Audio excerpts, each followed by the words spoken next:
ഇവിടെ വളരെ വ്യക്തിപരമായ ഒരു കാരണത്തിന് പേരിൽ ശ്രീജ എന്ന് പറയുന്ന പഞ്ചായത്ത് മെമ്പർക്ക് കോട്ടയ്ക്കകം വാർഡിനെ പ്രതിനിധീകരിക്കുന്ന അംഗമാണ് അവർക്കൊരു വ്യക്തിപരമായ കടമുണ്ടായിരുന്നു. ഒരു 20 ലക്ഷത്തോളം രൂപ അവർ പലർക്കായിട്ട് കൊടുക്കാനുണ്ടായിരുന്നു.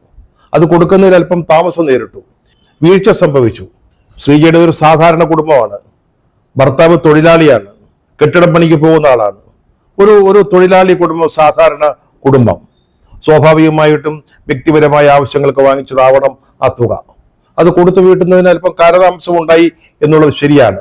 പക്ഷേ ഈ 30-ാം തീയതിക്കകം സ്വത്ത് വിറ്റിട്ടാണെങ്കിലും കടം കൊടുക്കാനുള്ളവർക്കെല്ലാം പണം തിരികെ നൽകുമെന്ന് അവര് ഉറപ്പു നൽകിയിരുന്നതാണ്. അത് സ്വീകരിക്കാൻ കടം നൽകിയവർ തയ്യാറുമായിരുന്നു.